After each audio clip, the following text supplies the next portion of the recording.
Hi, everybody. We'll just give it a couple more minutes for everyone to get in, and then we'll start.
I always hate this bit when everyone's waiting silently to start. So why don't we crack on? We had over 100 register on the Eventbrite, so I'm sure, and there's quite a few come in already, so I'm sure others will join us. So welcome everybody. My name's Zoe Reid. I'm the chair of SACU, and we're absolutely really delighted to welcome you to what's an important event in our calendar.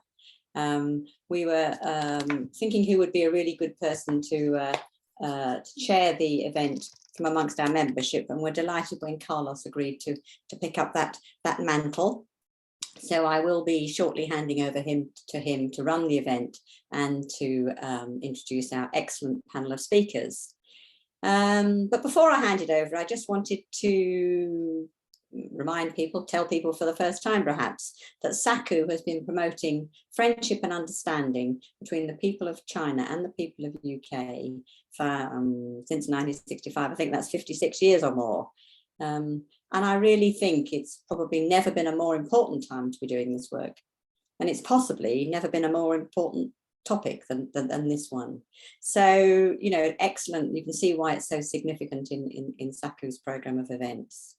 So, you know, a little advert. I really would encourage you to visit our website, sacu.org.uk, and join us. Lots of people are actually, and it would be really great to see people who have a particular interest on this topic to join us.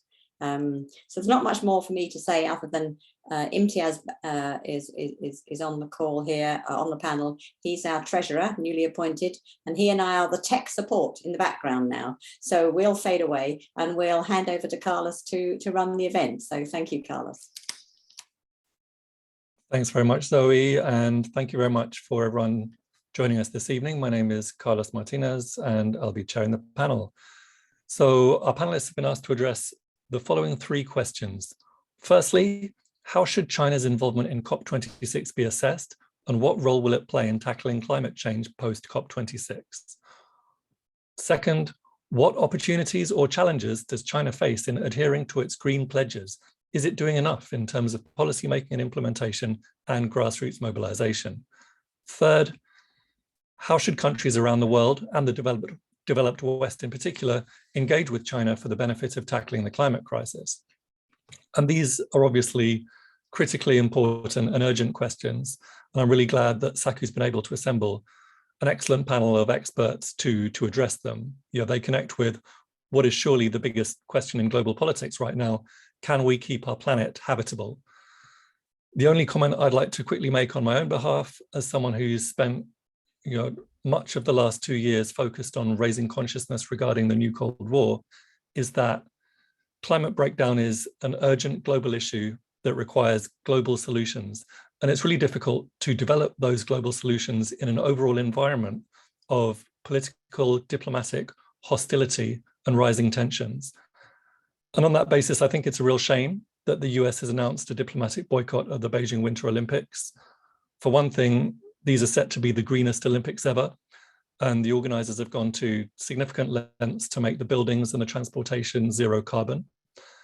For another thing, sporting events could and should provide an opportunity to build bridges, to build understanding, to encourage cooperation.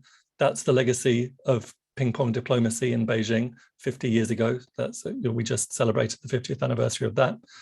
So I feel that a really important part of the conversation regarding China and climate change is around opposing the Cold War and calling on our politicians to put ideological differences aside and create an environment that's conducive to the type of cooperation that humanity needs. So with those brief remarks out of the way, let's get on with the panel. Format-wise, the speakers are going to have 10 minutes each in the following order: Astrid Nordin, Sam Giel, Joy Zhang, and Dennis Fernando. Following that, we should have plenty of time for a Q&A session. The Q&A box is open, so please add your questions in there. We've received a few questions via email as well. And right, let's go into the panel. So first up, we have Professor Astrid Nordin. Astrid is Chair of Chinese International Relations at the Lao-China Institute at King's, prior to which she was Professor of World Politics and Founding Director of Lancaster University China Center. She is also Senior Fellow of the Institute for Social Futures and Associate Research Fellow at the Swedish Institute of International Affairs. Astrid's research draws on Chinese and other global traditions of thought to understand global challenges as they relate to China's growing global role. Astrid, the floor is yours. Thank you very much, and thank you to SACO for inviting me to this, what will hopefully be a very interesting conversation between us on the panel today. Because I'm going out first, I thought I'd start off by kind of stepping back and just going through where we're at, what's the state of affairs with China going into and coming out of COP26. So first of all, China is famously the world's greatest emitter of greenhouse gases, also coming into COP and coming out of it too for COP26. So the world's greatest emitter of greenhouse gases, more so than all developing countries or other developing countries combined. It consumed more than 50% of the world's coal in 2020 and built about a new coal plant every day in 2020 at home in China. However, it's, I believe, very clearly in the Chinese political regime's interest to combat climate change, even if we agree with those who believe that the CCP's key interest is to stay in power, as many political regimes are. The two foundations of its legitimacy, arguably economic growth and kind of nationalism, are both bound up in fighting climate change. So first of all, in the run-up to COP26, we saw floods and pollution, as in many other countries, very clear outcomes of climate change, risking protest and instability, which might risk growing into a threat to the communist regime. So in that sense, it's in the CCP's, the Communist Party's, very clear self-interest to do something about climate change. And the other factor in its legitimacy at home is arguably economic growth. And here again, China has great potential from its growing renewables sector. Taking climate change seriously and supporting this technological development can turn into a great source of income, of course, for Chinese industry. So key reasons there to engage positively with the climate change agenda. And if you look at a map of China and you kind of draw your thumb over the east coast of China, that's where a lot of China's wealth, growth, and population is concentrated. So if you imagine rising water levels, a lot of those things are at peril from climate change. Similarly, desertification is a great problem in the north in particular. And the list is long of ways in which the Chinese population and thereby its political leadership ought to care about reducing climate change. Having said that, of course, in the run-up to COP26, we also saw things like power cuts that may well have been a quite direct result of trying to curb use of coal in China. So there's a kind of a conflict there, a balancing that Chinese political leaders need to address in terms of maintaining stability, if indeed that's the key goal. In terms of pledges, China has made a number of climate change relevant pledges. So there's been a pledge to peak carbon emissions by 2030 and reach carbon neutrality by 2060. And these were older pledges that we knew from before. Now, the October 2021 NDC pledge was quite unambitious in many ways, in reiterating many of the 2015 targets that we already knew about. But there was an important 2021 pledge to stop new investment in coal plants abroad that was very much welcomed by many actors, both inside and outside of China. Now, at COP26 itself, Chinese actors held quite a low profile. There were some jibes at lacking action from Western states, arguably justified ones. There was some blaming Trump for setting world progress back. There was support shown for developing states' claims that developed and rich states need to deliver more adaptation finance. So again, a big topic at COP26. China joined a 130 country pledge to halt deforestation by 2030, but didn't sign a 100 country methane deal, but later on included cuts in a bilateral deal with the US. Something that gained a lot of attention in UK media certainly was the fact that Chinese representatives didn't sign a global coal pledge and argued together with India for weakening of language on coal to phase down of unabated coal power and inefficient fuel subsidies rather than phase them out. Now, in terms of the questions that we've been asked to address today, then, how should China's involvement in COP26 be assessed? And what role will it play in tackling climate change post COP26? And I think we need to understand a lot of Chinese action through the nationalist focus in line with Xi Jinping's broader approach to China's role in the world. Xi Jinping is an extremely central, important leader who has gone away from some of the more collective leadership focus of previous generations of Chinese leadership, and he's very much focused on Chinese national interests as he understands them, and hence the importance of regime stability, the kind of economic growth and nationalism as motives in China's approach to climate change, or at least the approach by its political leaders.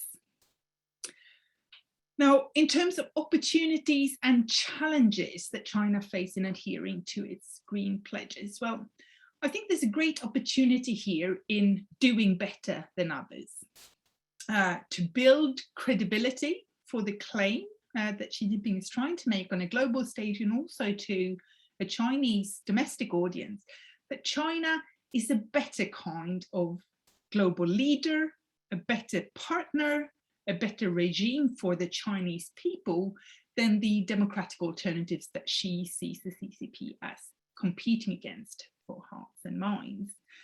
So I think that there is an opportunity here to do something better, because let's face it, a lot of these democratic leaders have been heavily criticized for their lack of commitment, and especially for failing to live up to previous pledges around climate change.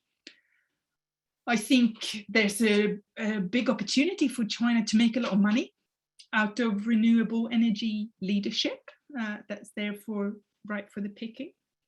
And both of these things can be used by the CCP in support of regime stability if it wants to. I think a key challenge in doing this is keeping the lights on without coal. That's clearly going to be an issue for China going ahead. And of course, is again, a question of regime legitimacy and consent by the Chinese people. Of course, we would like to see more concrete steps, quicker pace from Chinese leaders on these issues, just as we would also like to see more commitment, more concrete action, and a quicker pace from many other states. Finally, how should countries around the world, and the West in particular, engage with China for the benefit of tackling the climate crisis? Well, I, for one, would love to see a race to the top.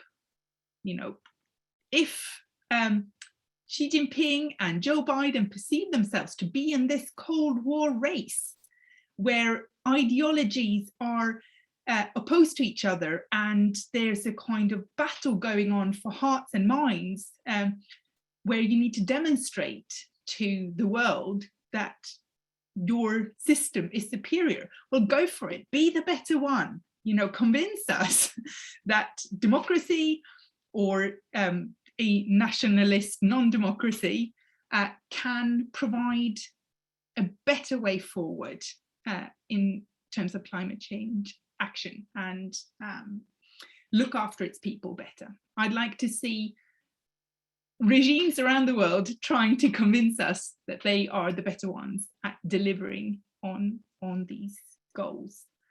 In terms of engagement, a bit of humility goes a long way. A lot of Chinese action and rhetoric around climate change harks back to ideas of national humiliation, where other countries are trying to humiliate China and keep it in check and keep it down. Well, a little bit of humility about one's own position is often a good starting point for engaging anybody in global affairs. And with that, I think it's time to hand over to our next panelist. Thank you very much for that, Astrid. Lots of fascinating food for thought and also extremely disciplined on the timing. So thank you. Next up, we have Sam Giel, who is Executive Director of China Dialogue and Associate Faculty at the University of Sussex. His research focuses on climate policy and politics, energy transition, and environmental governance in China, as well as the impact of Chinese investment through the Belt and Road Initiative. He's authored several books, including China and the Environment, The Green Revolution. Over to you, Sam. Thank you very much, Carlos. Thank you for the invitation. And thanks, Astrid, for a really lucid introduction that sort of set the stage really well. So I can probably just rattle through a few points so that we have time for a kind of thorough discussion at the end. I thought the questions that Carlos set out are good, so I'll kind of work with those. Starting with, China's involvement at COP26, how we assess that, and how we're viewing sort of the world post Glasgow COP. I was there, I came back maybe sort of a little bit cautiously optimistic, insofar as I think it could have gone a lot worse. I do think that we avoided a Copenhagen-style breakdown of the talks that would have been characterized by the sort of blame game and finger-pointing, particularly between China and the United States, that has characterized some previous COPs. And we kind of steered away from that. And I think that's really important. Yes, it's discouraging that there was the last-minute watering down of language on coal. There's also a really shaming moral failure on the part of rich countries to step up again on climate finance, on loss and damage, on adaptation. I mean, it's morally outrageous, to be honest. And there's a huge sort of gap in terms of where we need to be when it comes to the urgency and the solidarity that needs to be expressed sort of globally through the talks. Yet there were important things, and it particularly in the wake of several years of postponements, delays, cancellations of the calendar of environmental negotiations, of the real pain to economies, particularly in the developing world that's most vulnerable to the effects of climate change, it is important to see some hope that we can sort of restore trust in multilateralism, and that there is some room for progress. And and there was the agreement of a text. There was the Glasgow Climate Pact, and that does mean that that there is room for multilateralism still, particularly around the achievement of sort of shared climate goals. And I don't think we should take that so lightly. I do think that's actually very important. To that end, one of the things that was encouraging was the joint US-China announcement. It's not ambitious enough, it's not substantive enough, sure, but it does really mean that there is room for continued joint coordination, even in a context of rising geopolitical tension. And I think that really matters. I think it shows that it's possible to coordinate around climate change, even when there's rivalry, contention, differences of values in other areas, without taking the planet hostage. And again, I think that's a really important thing to take forward. And I think it also puts paid to a particular argument that was gaining in Washington and in Europe, that China only engages on climate change in order to extract concessions in other areas like human rights or South China Sea or whatever else. Or indeed the argument that China had snubbed the talks entirely, which in the run-up to COP26, I was being asked a lot in sort of media interviews and so on. Why is China snubbing the talks? Why isn't Xi Jinping coming? And it's evident that that they did have a smaller profile than in previous years. They didn't have the Chinese government didn't have its own pavilion at COP26, for example. But clearly there was diplomatic work happening. There was coordination happening between China and the United States. So what it demonstrates, I think, is that, for example, the United States has found a way that it can stay the course on its foreign policy towards China and other areas, but recognize that the two countries have a common interest in working together to address the climate emergency. And I think that also puts paid to another kind of false dichotomy in a lot of the discussions I was having up to COP26, which is between cooperation and competition. And I think this is further evidence that competition and cooperation are just two sets of dynamics that are not mutually exclusive and can continue to coexist. And as Astrid refers to, can actually be quite positively unleashed in the form of a race to the top. I'm interested in the Belt and Road Initiative and a number of these other sort of issues around overseas development finance and infrastructure building and so on. And one of the themes I was picking up on through the COP26 talks was increasing kind of jockeying over these rival new infrastructure plans. You have the Green Belt and Road Initiative. You have India talking about a global solar grid plan called One Sun, One World, One Grid. You've got the EU's global gateway. You've got the G7 and US Build Back Better World. As far as I'm concerned, if there is increasing healthy competition around the deployment of clean technology in the developing world, where new investment is sorely needed, then bring it on. I actually think that could be a very positive development for unleashing the kind of technological and economic forces that are needed to address sustainable development in some of the world's poorest countries. When it comes to the next question about sort of China and what challenges it faces and what what China's doing, I guess the things to set out quickly that would be sort of relevant are that China's so-called NDC, its nationally determined contribution and pledge to the climate convention, was sort of much discussed in the run-up. I think what's important to understand about it is that it was set out over the last couple of years into unilaterally pronounced speeches by Xi Jinping at the UN General Assembly. And I think that matters. I think it's really significant that the president has tied his own personal political legacy to these pledges that were made on the world stage unilaterally. And I think they're actually pretty significant pledges, and clearly have formed the basis and the sort of bones that have now been fleshed out through a lot of policy making over the last couple of years. Those being, in September 2020, the pledge to reach carbon neutrality by 2060, as well as a peak year before 2030. And then this year, in September, cease the coal power overseas, and to finance renewable energy in the developing world.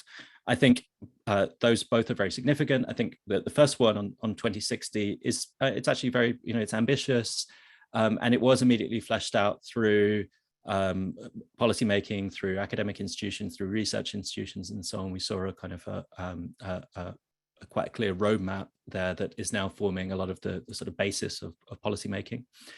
And I think the coal pledge is significant also because of the way that it sends really a sort of a market signal and a foreign policy signal about the way that the Belt and Road Initiative can and should sort of reshape its priorities. And I think that's very significant in the context that I mentioned about the sort of likely global direction of sort of finance post-COVID in the economic recovery.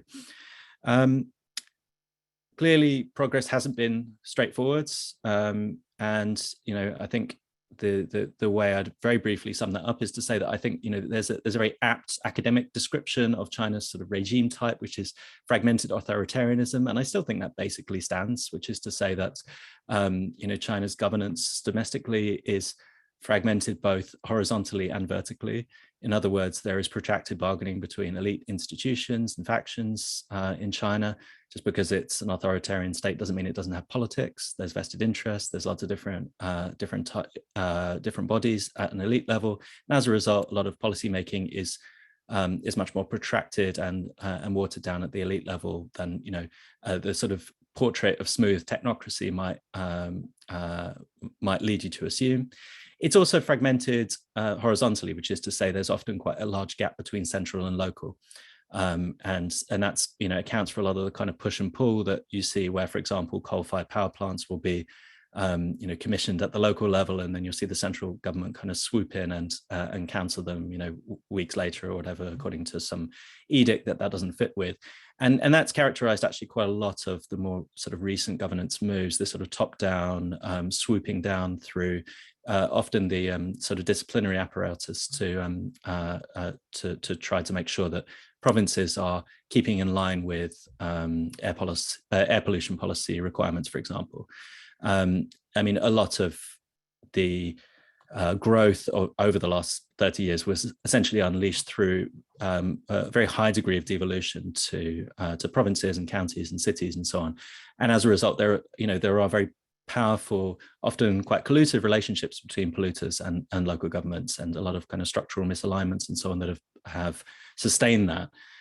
So there is this sort of push and pull that exists that continues. One of the things, of course, that can help to unpick that historically has been sort of civil society activism, but the space for that has also been really constrained over the last decades, unfortunately.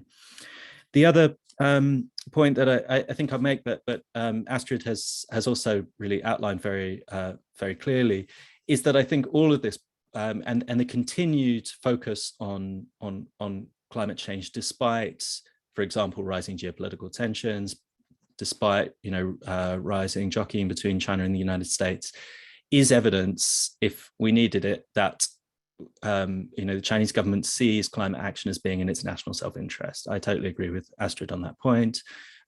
This is not only because I think at an elite level there's a pretty deep understanding of the vulnerabilities that climate change poses to China's own economic future, but because China is successfully positioning itself as the leading supplier of the technologies that will be needed for a carbon constrained world. It makes economic sense. It also has unleashed its own economic dynamics very powerfully, particularly industries like solar have seen a very the price of solar, for example, has plummeted over the last decade or so, largely thanks to the scale of production in China and competition between large state-owned or often kind of state-supported firms.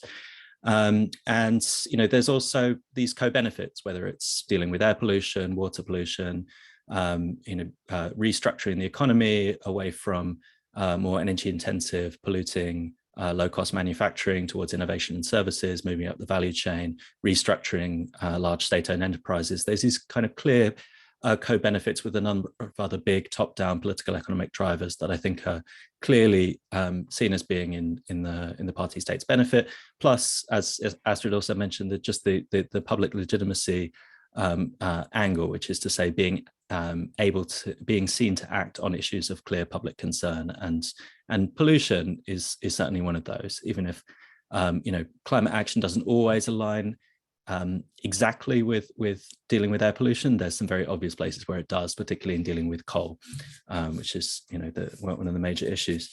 So then on that final point of how do we sort of move forward globally, how do we think about the how the West engages with China on climate change? I do think this is a really important issue that would be nice to kind of unpick more. I guess what I'll say very briefly is, that Paris was made possible to a large extent diplomatically. Well, I'd say by two things. One is that shift in the real economy that I mentioned, particularly the falling price of renewables, that has a lot to do with the scale of production in China. But there was also diplomatic work that made that possible. And the biggest thing there, of course, was the joint announcement between China and the United States in 2014, between Barack Obama and Xi Jinping, that really sort of laid the groundwork for Paris. I think there's no way we can return to that world order. It's just seems like an impossibly difficult thing to imagine that there would be a similar degree of kind of cordiality between China and the United States. And I do think that we need to rethink how we maintain climate as we should, I think, as a sort of common basis, with a common understanding that this is an issue of planetary survival, and that there needs to be a shared coordination on the issue of climate change, much as there needs to be on nuclear non-proliferation and pandemic disease and tax havens. These sort of global issues that require a sort of global approach and inextricably need to be sort of taken off the table in issues where there are tensions between states. But I think the way to think about that probably is actually quite different from how we might have in 2015. I actually think, I was, you might not agree with me, I was actually heartened by the way that Kerry framed this in his press conference, where he cited Reagan's meeting with Gorbachev in Reykjavik in the 1986, I think it was, in the 80s, that led to some of the non-proliferation work between the Soviet Union and the United States, particularly because what it implies is that there can be and should be these channels that are maintained for joint coordination around climate change, even in, or especially in, the context of rising geopolitical tension. And I actually think it's a really, really important kind of starting point to kind of pick our way through what a world looks like that will, I think, inevitably have these sorts of tensions, but where you need to have multilateral progress on climate change for the sake of the world's most vulnerable people, who, of course, contributed the least to the problem. So that's my sort of opening remarks on that topic, and I'll hand over to the next speaker. Thanks. Great, thank you so much, Sam. Some more extremely valuable points there, and a few things that hopefully we're going to pick up again in the discussion in the Q&A afterwards. So our next speaker is Dr. Joy Zhang.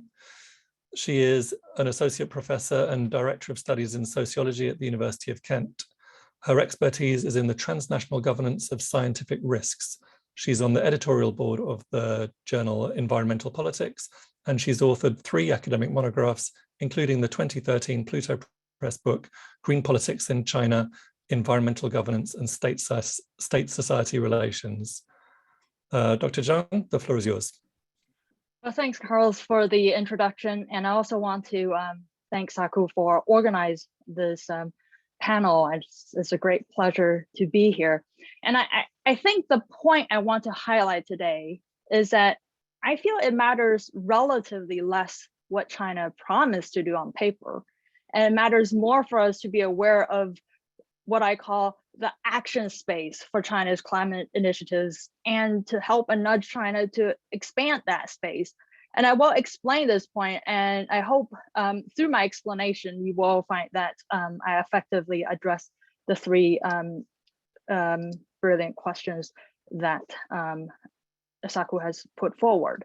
So I'll first explain the first part of my point. That is, why do I say China's pledge at COP26, which fell short of many countries' expectation, matters less? Why do well, I do share the same cautious optimism as Sam have just expressed. Well, my optimism mostly comes from two things. One, I tend to agree with what China's leading climate activist Ma Jun recently said during his interview with NPR. That is, China is a country that usually like to over-deliver instead of over-promise. And you will see in a minute when I talk about the action space in China to realize why at this particular time, especially for this particular generation, China is especially cautious not to overpromise. But in terms of over-deliver, there's actually good precedence, because if you could recall, in 2009, China actually proposed to reduce its carbon intensity by 40 to 45% by 2020. But by 2019, we're already seeing that carbon intensity has been cut by 48%. So China has already surpassed its original target 1 year in advance. And the second reason for me to remain hopeful is that I think Astrid briefly mentioned this, is that this is a time where both Chinese government and the Chinese society are more than ever incentivized to combat climate change, because there's actually very concrete threat that can be felt at the societal level. One only need to recall the torrential rain this July in Zhengzhou, which is an inland city that very few scientists before this year normally associate with climate disaster with.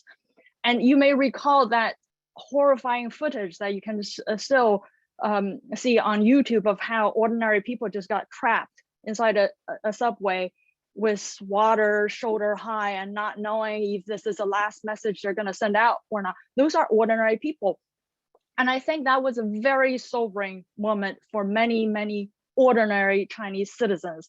And after that incident, many Chinese news outlets cited the figure that's produced by Tsinghua, that if no action were taken, climate change is going to cost China 290 trillion American dollars. This was very tangibly felt by many. So one big change is that, unlike just even a decade ago, when I first started my research on China's environmental politics, a decade ago, this idea of climate change, environmental degradation, it was still pretty much conceived as an image problem for China, and it was still seen pretty much as a middle class movement. But now, a decade later, fortunately, or I would say unfortunately, climate change has become a very concrete threat to all of Chinese society. And with this background in mind, then perhaps it's not surprising that, according to some Chinese scientists, they're experiencing what they call a national movement in China's funding of its research agenda. So when China introduced its 14th five-year plan earlier this year, they've also initiated a lot of new carbon neutral research. And this year's alone, we're seeing at least 10 prominent university and institutions setting up new carbon neutral research centers, and millions of American dollars have already poured into this research. And this really leads to my second point on how to understand China's action space and why this is really crucial. And I want to draw your attention to two dimensions of this action space. One is a techno and economic dimension. I've just mentioned that how China is investing in green technology, and as Sam mentioned, this is really not new, but China has been doing this for a couple of decades already, and it already has a huge leverage over the global clean energy sector. It currently has 3 times as much as solar generators as the US. It accounts for 3/4 of global lithium batteries, and is zooming ahead of a lot of nations in terms of electric vehicle, all these. I can give you more and more stats. But of course, in the near future, we all know that China's demand for power will outpace the target growth of the renewables. So the idea is that in the near future, China will still have to make the shortfall with increased coal power, at least till 2025. And the idea is that perhaps then by 2025, then the renewable energy can pick up and fill in the gap. And so if you view from this perspective, China's pledge to bring its emission to a peak before 2030 and cut them to net zero by 2060 is actually a quite realistic goal.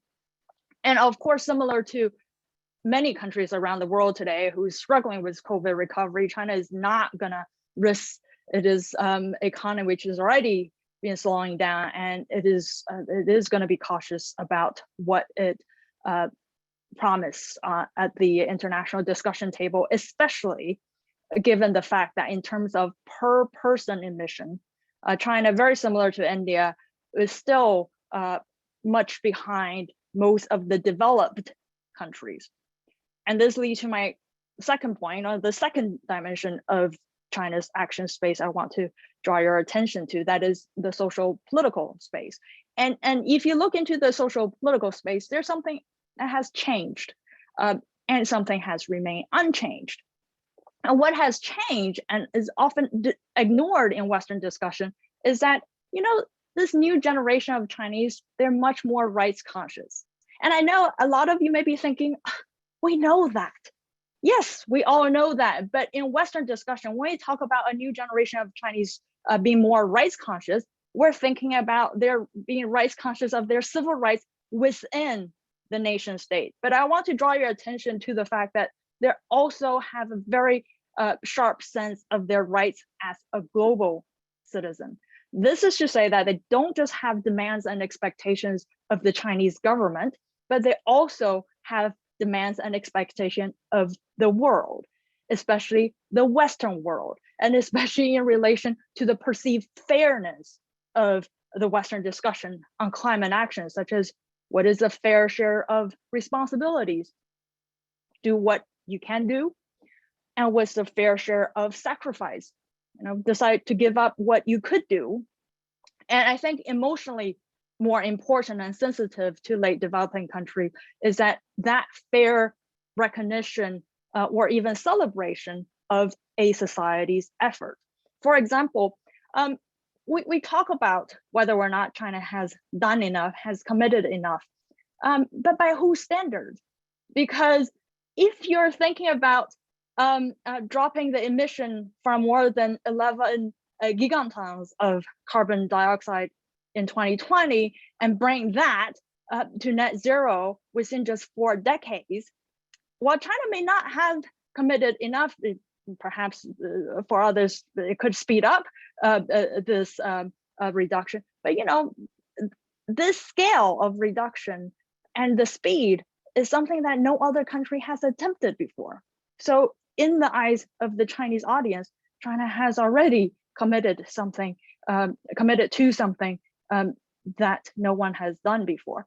And again, comparing to just a decade ago, in the eyes of more rights-conscious Chinese citizens, the government's conservative pledge at global meetings will be seen domestically less as short-sightedness, but it would be seen more as a measured planning.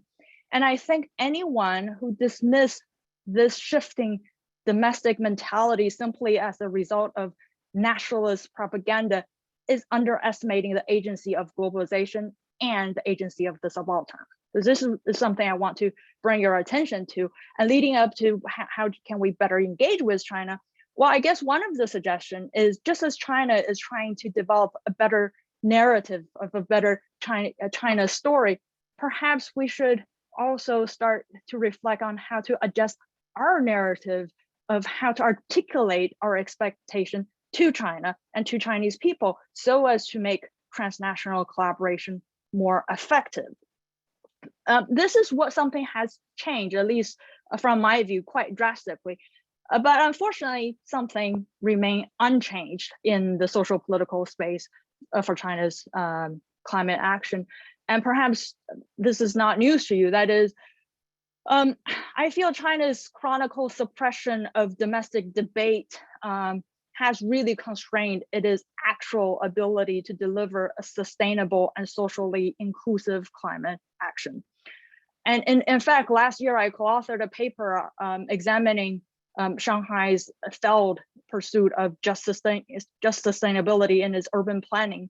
And that is how Shanghai's intended promotion of, I quote, inclusive and shared development has effectively turned into what we call enclosure sustainability. That is, you're not only seeing space and resources being physically walled off, as a physical enclosure to just a selected group of the society, but also it actually promotes an enhanced enclosure of the social mentality that justify the haves and have-nots in Chinese society. So on the one hand, I am cautiously optimistic that China will deliver or even over-deliver carbon reduction, but I remain worried about the hidden social or human cost in reaching these targets. And if we look at the bigger picture here,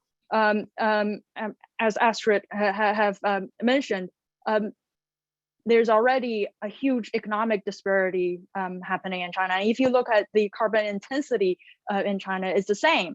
That is, the East Coast, they accounts for 37% of China's carbon emission, but they contribute to 48% of the GDP. But if you look at less developed provinces such as Inner Mongolia, Xinjiang, or Ningxia, they together accounts for about 1/3 of China's carbon emission, but only 12% of the GDP.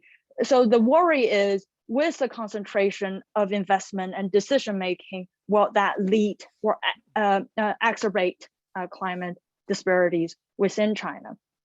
And so there's really a need to expand China's action space outside of elite institutions and outside elite regions. And of course, this is not a unique problem in China. You can find similar problem everywhere in the world.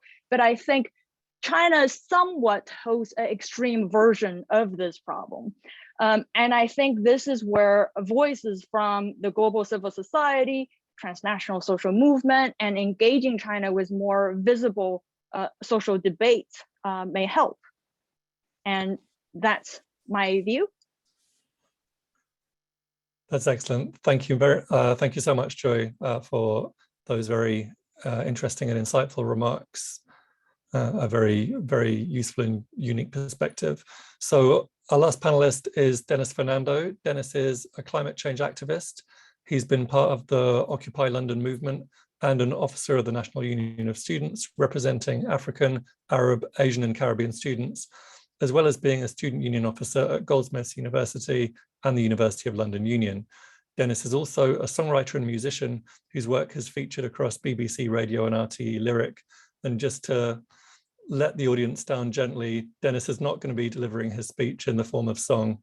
Maybe next time. Go ahead, Dennis. Thanks very much. Maybe next time, a 10-minute song. Yeah, thank you all very much for inviting me to this event. It's been really interesting to listen to the discussion that's taken place. So I won't really repeat too much of what the other speakers have detailed on, particularly around kind of the COP. I wanted to talk a little bit broader about the context of COP as I perceived it. And I think that we saw a COP where the Western nations have wanted to shift the impetus onto the big developing countries and rising economies because of their absolute emissions. And I didn't expect the COP to solve the climate crisis in 2 weeks, especially given that the largest single cohort of delegates to the COP were from fossil fuel industries, and together they outnumbered any single delegation from any single country. I think there were some positives. I think the positive of the movement that you saw coming together outside COP to try and have an influence, but also to try and link up with each other, was extremely inspiring for activists. And I think that it was a surprise for me to think that this was the first out of the 26 COPs, sorry, that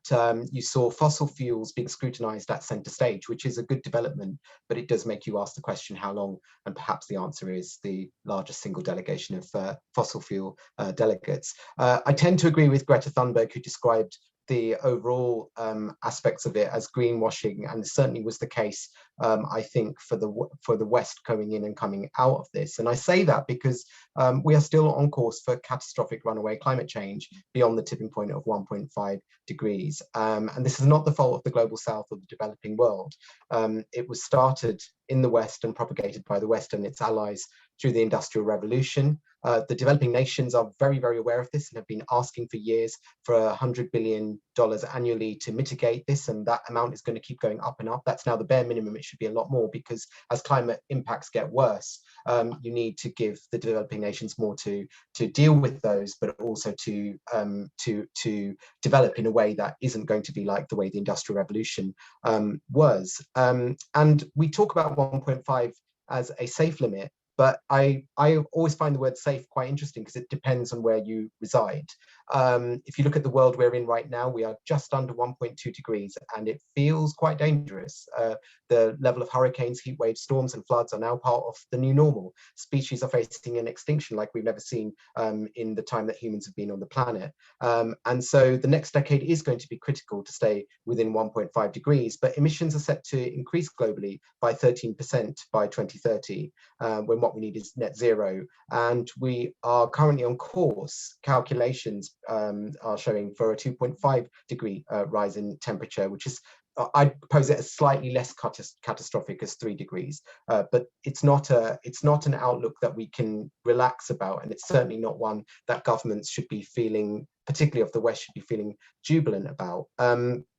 And I think that there needs to be an accurate and you probably wonder, why am I talking so much about the West? Well, that's because I think there needs to be an accurate and equitable way of measuring who has to do the most to cut carbon emissions. And the problem is, at the moment, that the wealthy, powerful nations hold the narrative. But this is dangerous, because they are the countries that have the highest per capita emissions. The IPCC has calculated that we have a limit of 500 gigatons of carbon emissions, which will give us a 50% chance of hitting the 1.5 safe limit. That's the internationally agreed the target that we are heading towards. And if you divide that 500 gigatons of carbon by the global population, it means there's a per capita carbon budget of 64.8 tons per person on the planet. And this reveals the difference between the wealthy, mostly white nations of the West and their allies, and the poorer, mostly non-white nations, non-white populations of the global South. So there is a graph on the World Bank Statista. There's a graph on Statista, which is sourced by the World Bank, which shows that China is currently at 6.4 tons per person in terms of emissions, and the US and its ally Saudi Arabia are at the top with nearly 3 times this amount, 17.6 tons in emissions per capita. And in 2019, the global average of per capita carbon emissions was 4.8 tons per person. So that throws into really sharp relief what's going on in the West and amongst its allies, and what's going on in the rest of the world. There are many other stats that you can find on there about what's going on in different countries. But the thing I want to point to is that when Joe Biden announces its sort of leading aim of trying to achieve, or aiming to achieve, a 50 to 52% reduction from 2005 levels. Let's look at the emissions in 2005. The US per capita emissions were 20.8 tons. So if by 2030, they go 50% reduced, that's 10.4 tons. Now, 10.4 tons in 2030, compared to what's going on right now, the global average is 4.8 tons per person. So the emission reduction is actually 220% of the world average at the moment. And this is their idea of leadership.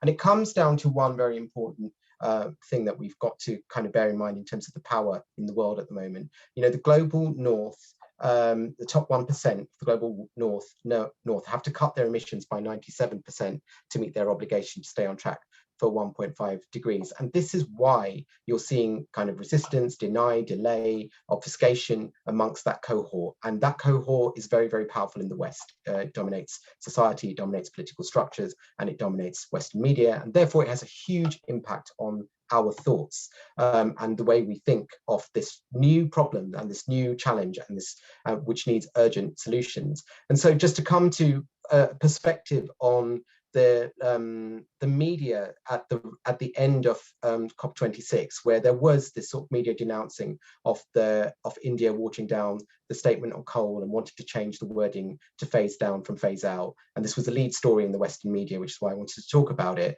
What was left out was that India actually began by arguing for the text of the call for the phasing out of all fossil fuels. And so the countries that are still heavily reliant on coal were not being scapegoated. Remember, in the context that they've been asking for $100 billion annually to not have to be reliant and to mitigate against these things, and not getting that.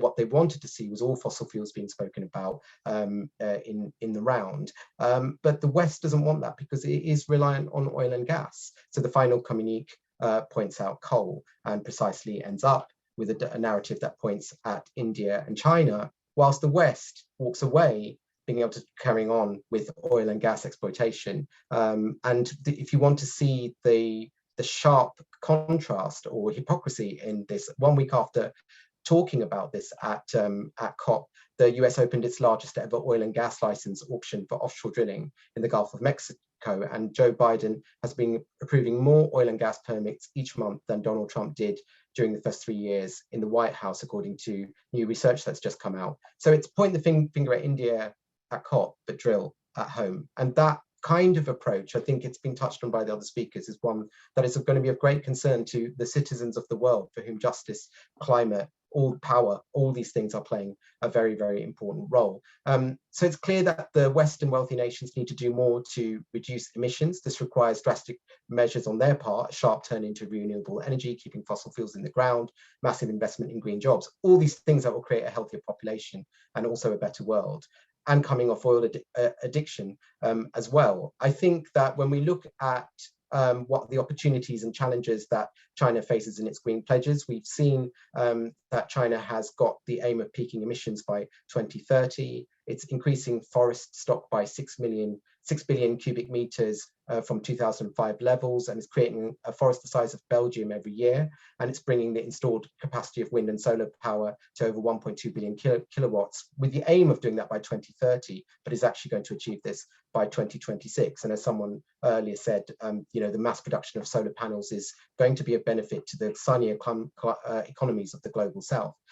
It already operates 99% of the world's total electric buses and aims to have 325 million electric vehicles in operation by 2050. And it's announced that it will be stopping building new coal-fired powered projects overseas. And the International Energy Agency estimates that this is the equivalent of getting the equivalent to getting the whole of the EU to net zero by 2050. So it's not a small measure.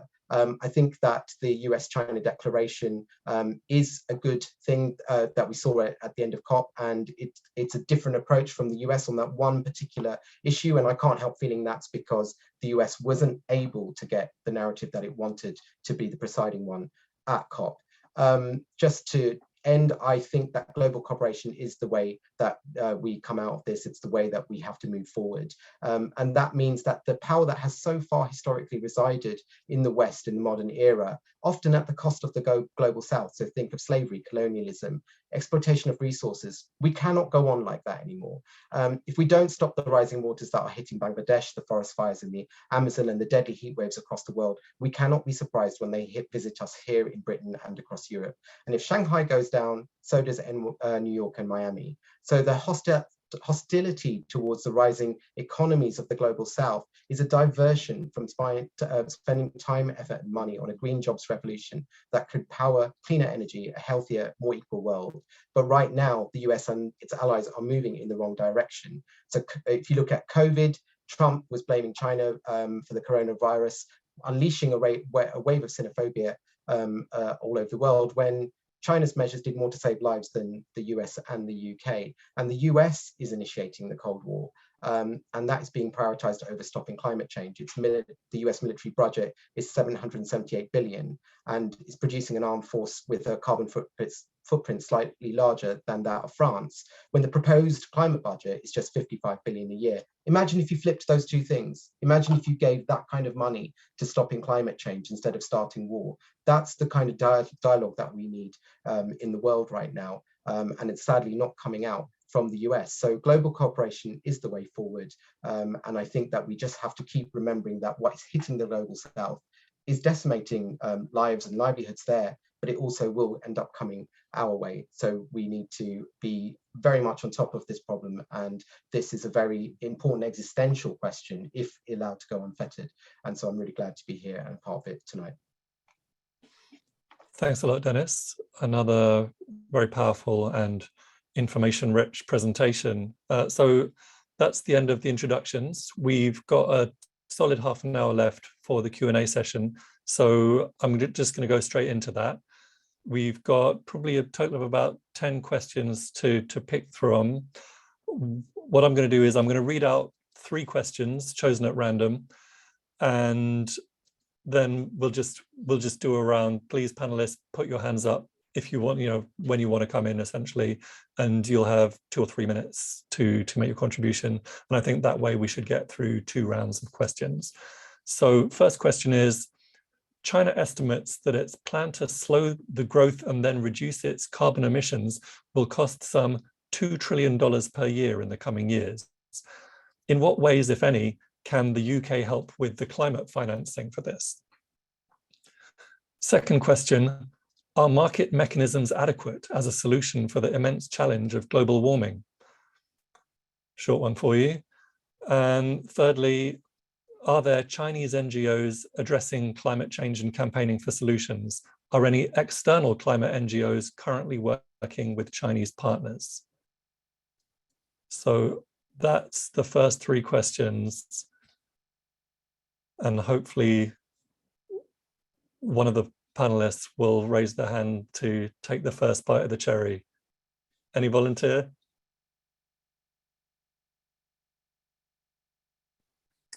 I don't mind just jumping in with a few thoughts, and we can kind of go around the table. Yeah, so on the first, I suppose, yes, there clearly is and should be a financial contribution from the United Kingdom and from other Western countries globally. It's a slightly different. I mean, so when you're talking about the 2 trillion that China needs, I mean that's that I'm not sure exactly how that figure kind of stacks up, and honestly, it's not that much. I mean, if you think about how much the Fed's over the last couple of years to deal with COVID, it's more than that. It's quite a lot more actually. But the challenge really is about the sort of. I mean, we're talking about a globalized economy, so we're really talking about shifting patterns of investment much more at sort of structural levels in terms of how you change the way that capital markets allocate away from fossil fuels towards the economies of the future and the kinds of efforts that are going to be needed. And there's a big global conversation about that is taking place, interestingly, between China and Europe and the City of London, for example, because it's relatively technical, because it's relatively non-politicized. It has sort of managed to find some progress.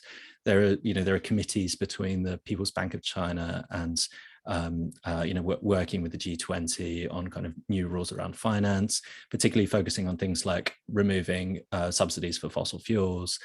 And there's important work there, and I think it's progressive and interesting. I'm not an enormous expert on it, but I think it does also show that there is room for coordination on these things. Again, even while there is rising tension in other areas. I mean, the fact that the EU and China, for example, have jointly worked on a joint taxonomy for sustainable investment at the same time as their joint kind of comprehensive agreement on investment that went into deep freeze is kind of interesting. It shows that that there is progress still to be made on the sort of climate side of things when it comes to sort of global finance. On market mechanisms, I mean, no, I don't think that you can only use market mechanisms. I don't think many people genuinely believe that, to be honest, even people who profess it ideologically. I mean, the United States often is seen as being a sort of home of kind of free market thinking, but clearly technological progress in the United States has, where it has happened, has been undergirded by enormous public investment. And that's also the case in China. And as I think it was Joy mentioned correctly, that the progress that China has seen in scaling up of low carbon technologies has largely been thanks to long-standing, quite patient state public investment in R&D, and that's typically a very important part of innovation. It's not the only part. Markets also play a really important sort of function at certain points, but often actually quite late. and the sort of much more top-down models of financing, for example, are quite important. And then, yes, there are Chinese green NGOs. There have been since at least the 90s, when there was a real sort of mushrooming of Chinese environmental NGO activism. That space was, has been kind of constrained a lot more over the last decade, as I think Joy mentioned as well. But it does exist. There's a lot of very hardworking and active and brilliant people working, including internationally, but also domestically, and many of the international NGOs continue to have some small presence in China, and indeed the sort of more like the global South sort of solidarity social movement type nexus that Joy I think also referred to, also have partnerships with some of those NGOs in China. It's more constrained than I would hope, but it does exist. That's great, very interesting. Thanks, Sam. And I think this issue of climate finance brings up some really important points that the speakers touched on in the introduction, including, well, it's taken 6 years now since 2015, since the Paris Climate Accords, and the developed countries still haven't managed to meet up to this responsibility of providing $100 billion a year for climate financing for the developing world. And yet the US has just signed off, the biggest military budget in history of $750 billion for a single year. What can we do to hold the developed, the advanced Western countries to account on these sorts of things? Okay, Dennis has indicated. Go ahead, Dennis. Yeah, I was just going to come in on the round of questions and really kind of pick up on that point, because I think that we find ourselves in a very important pivotal moment of all kinds. I think that the rising of the potential for a multipolar world is a really important nexus to find ourselves in. And so when you point out the things like the military budget, it just kind of throws into focus what's important in the world right now, what is in the best interest of the whole of humanity, and definitely solving climate change. If you ask people to poll, they'll say solve climate change, don't start wars. That will be the way that most people on the planet would think, not the top 1% who hold disproportionate power, which is why I mentioned them in the speech. And I think that when we look at what the mechanism of the Cold War is designed to do, it's designed to, it's being initiated by America and its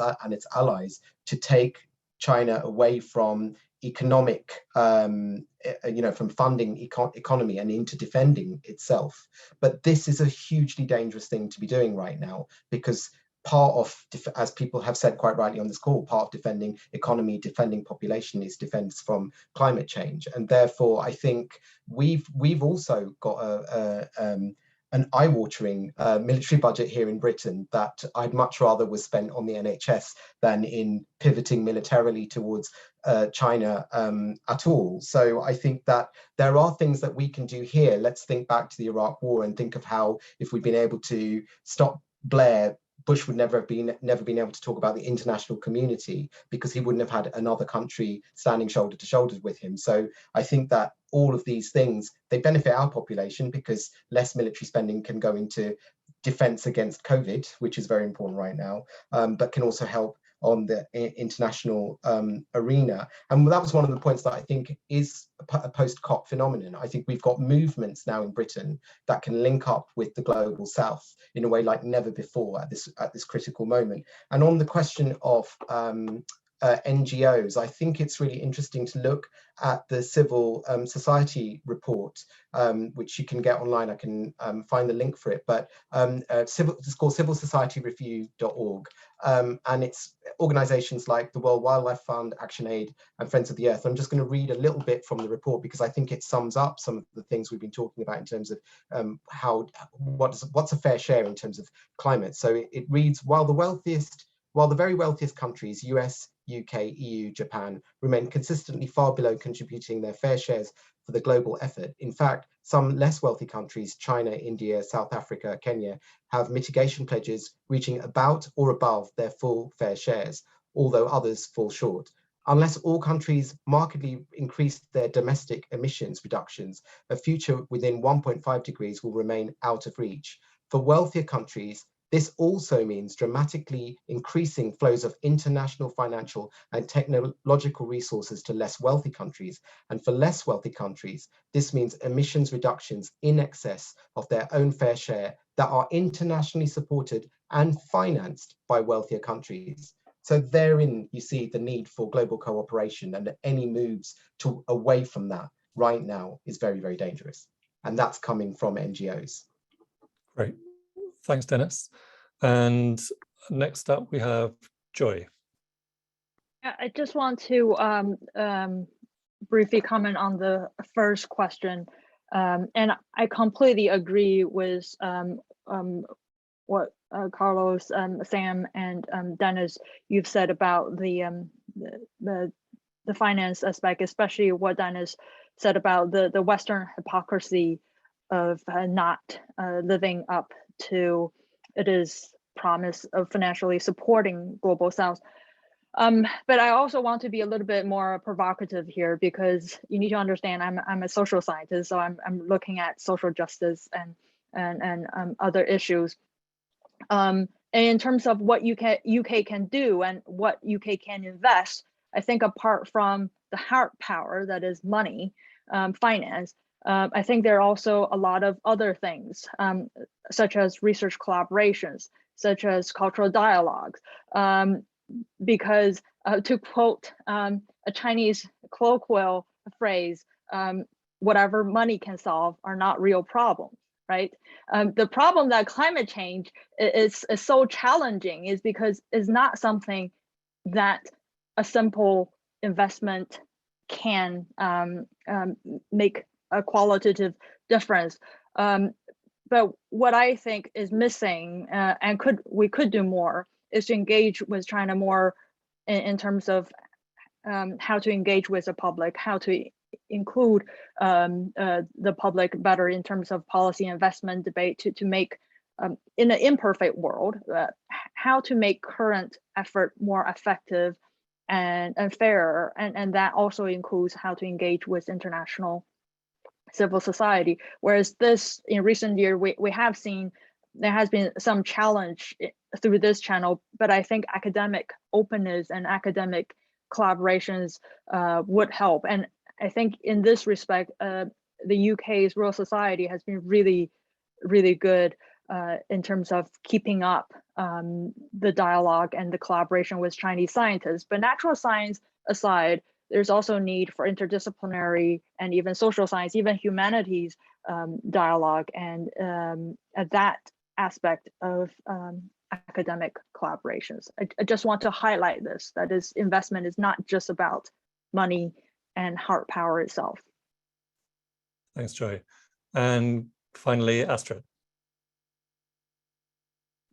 Thank you. I want to piggyback a little bit off some of Joy's earlier comments about social inclusion and socially inclusive development, because I think they are extremely important in the issues that we've been discussing as a panel. And the big question when we talk about keeping the planet inhabitable is, of course, inhabitable for whom, right? Because going back to issues of war and social inclusion and colonialism and the slavery and issues that we've been raising on this panel, if you're in a camp, whether that's a refugee camp or a re-education camp or a labor camp in China or in Calais or somewhere else in the world, is that the kind of inhabitable planet that we're talking about here? Is that an acceptable habitation of the earth? Who is it that we're protecting the earth for? And we need to think, I think, about the inclusivity in the kind of development that we are advocating. And some of the panel discussion today has kind of seemed to pit the kind of China and the West as two alternatives, and some of the questions in the Q&A seem to point that direction as well, that we're choosing either one or the other. But as I see it, I think China and the US are both pursuing colonial oppressive ideologies, right? And I think the mention of NGOs is really important here, because maybe these massive oppressive states and state actors, that's not where we need to look for solutions to this. We need to look to other kinds of actors for the anti-colonial, kind of destructive, environmentally oppressive forces that could provide an alternative here. I think looking simply to energy efficiency measures is not going to fix things for us. I think that especially amongst rich populations, consumption needs to be thoroughly rethought. We're not going to fix the problem by just making things more energy efficient, because we've seen that as an effect of that, we just consume more stuff, right?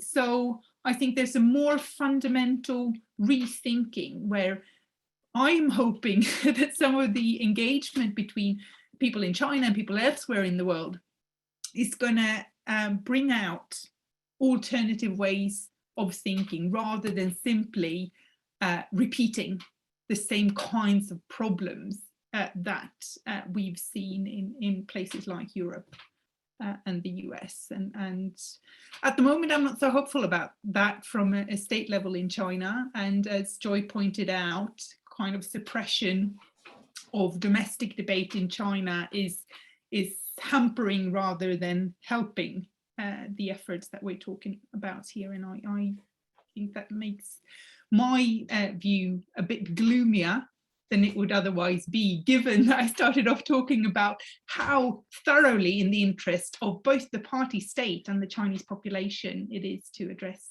these climate change issues, and to address them, I would argue, in a more equitable manner. Thanks very much, Astrid. Right, so that's the first round of Q&A. We're running a little bit low on time, so I'm going to take 2 more questions and ask panelists for, to try and limit their responses to 2 or maximum 3 minutes each. So, and they're both big questions, so that will feel wholly unsatisfactory to all concerned, and I apologize for that. So the first question is, why did China join India in watering down the clause on phasing out coal-fired power? The Chinese have a saying, do not give up something for nothing. So was it perhaps a tactic to keep some leverage in negotiating with developed countries who have failed to meet their $100 billion climate finance target to help developing countries? So that's on coal-fired power and the clause on phasing it out. And the second one, how does AUKUS, this trilateral security pact between Australia, the UK and US, affect potentially meaningful cooperation with China in relation to climate change? So those are 2 fairly big questions requiring 4 fairly short answers.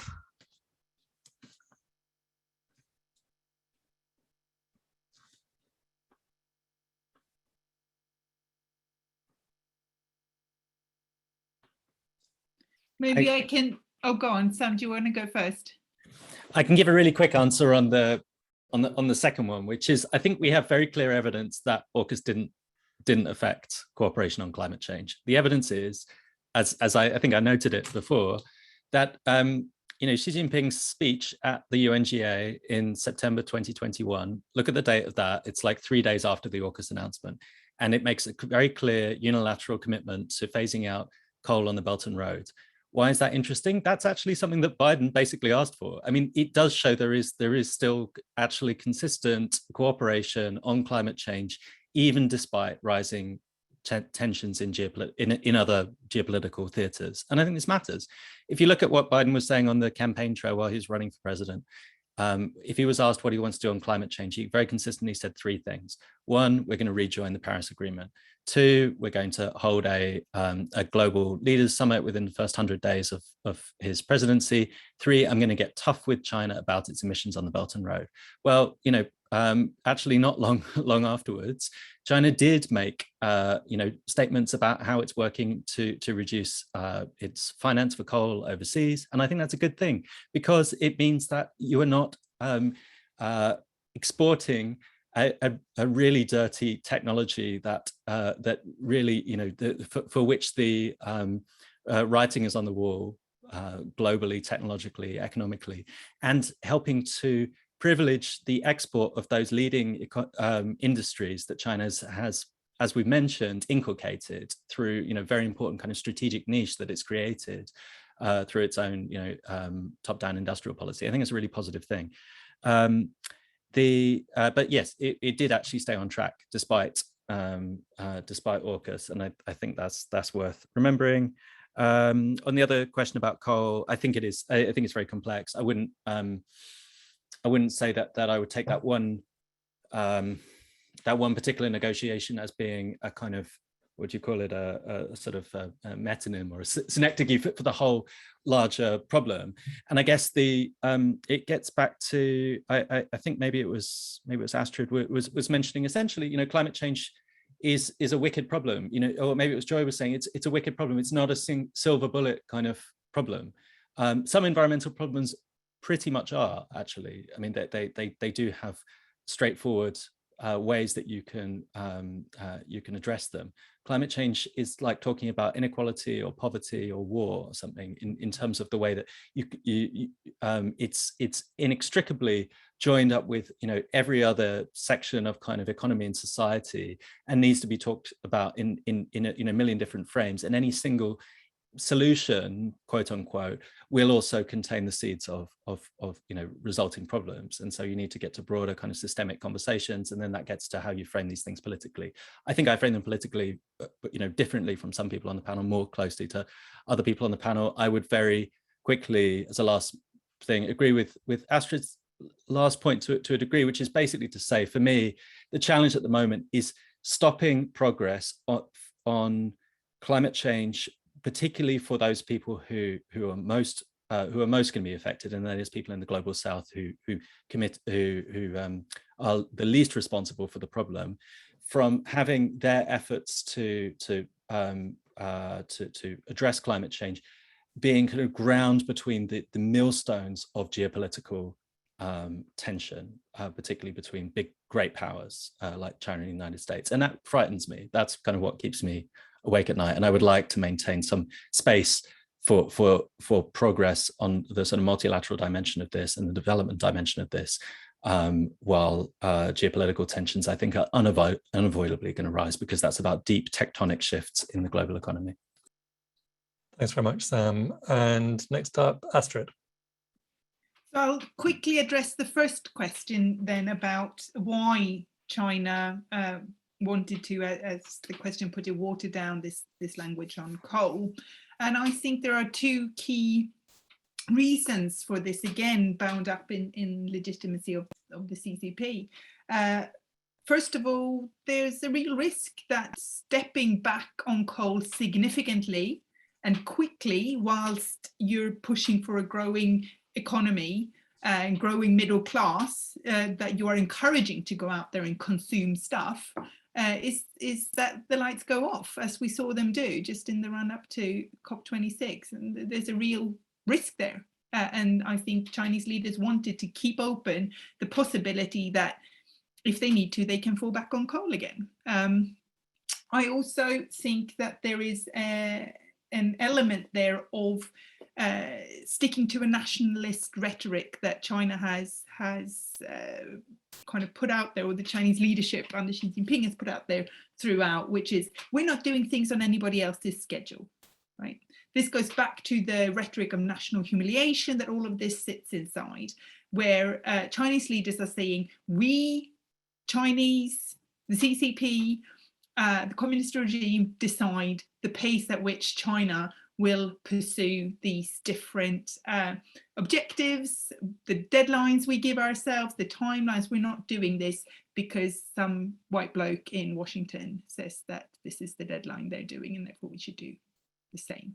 So I think that was a big part of it. We're not going along with this just because others say we should. We're taking a stance for saying that this is something that it's up to the Chinese regime to decide. And that's important under Xi Jinping. Thanks very much, Astrid.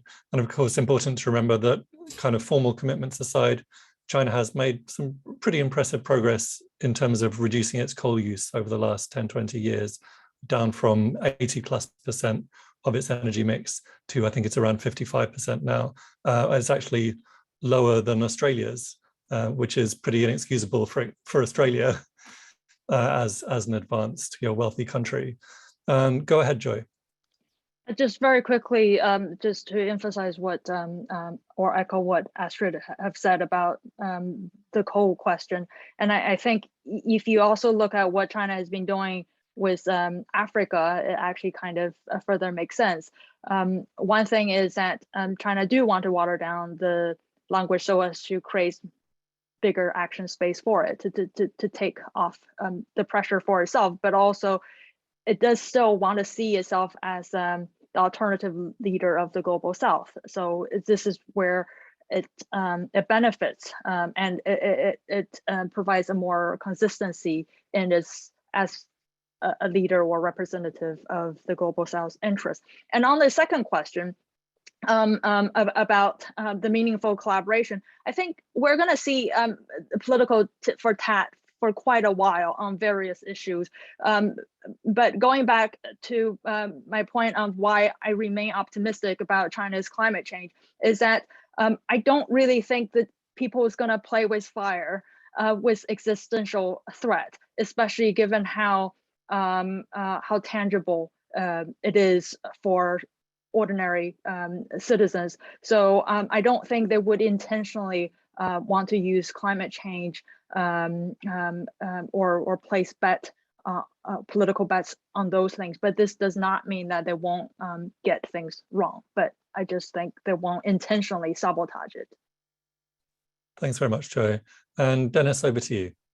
Yeah, just really quickly, I think we're looking at a very complex picture in China. You've seen 800 million people lifted out of poverty. You've seen literacy and living standards and life expectancy unprecedentedly increased in a way in history than ever before. So changes to that mix could potentially impact on those indicators, which would be a disaster for such a big country. But I echo what Carlos is saying. At the same time, you're seeing the question of the existential threat of climate change being taken very seriously in relation to coal reduction and to its future aims. I come back to what I said about the COP26 text. It's complex because there was an attempt to say something about all fossil fuels. That was then changed to coal. That has a particular impact on China and India. And that comes back to my initial point about the lifting of the living standards of millions of people. So any country, that's a very complex thing to have to deal with, that perhaps looking at it from outside, you wouldn't necessarily catch all the complexities of that question. And on AUKUS, I think the points that Sam made are really interesting in terms of, you know, China's response to AUKUS. But I also would say that AUKUS is a very, very boring development because it's about a military realignment at a time when you need a climate reduction realignment in the world right now. Excellent. Thank you very much, Dennis. That brings us to the end of the Q&A, which means that we're at the end of tonight's panel event. All that remains for me is to thank the panelists again for their very insightful, very interesting contributions, and to thank all of the audience for attending. The video of tonight's event will be up on SAKU's YouTube channel in the very near future. Obviously, you know, what we've tried to get into today is a massive topic in both kind of scope and importance. And clearly there's a lot more to discuss. I'm sure lots of audience members will want to explore what our panelists have said elsewhere in article and book form. I certainly will. So I've had a good few additions to my reading list over the course of the last hour and a half. And lastly, hopefully some of you will be inspired to join and get involved with SAKU, which as Zoe said at the start, was founded over 50 years ago to promote friendship and understanding between the peoples of Britain and China. It's non-party political. It doesn't tend to take, you know, strong political positions. It does seek to develop understanding and develop friendship. And I think at this juncture in history, particularly in terms of the global challenges we face, climate breakdown, pandemics, nuclear proliferation, that's a very important task. And you can find out more about SAKU at the website saku.org. Okay, everybody, thank you so much for coming and see you next time. Thank you.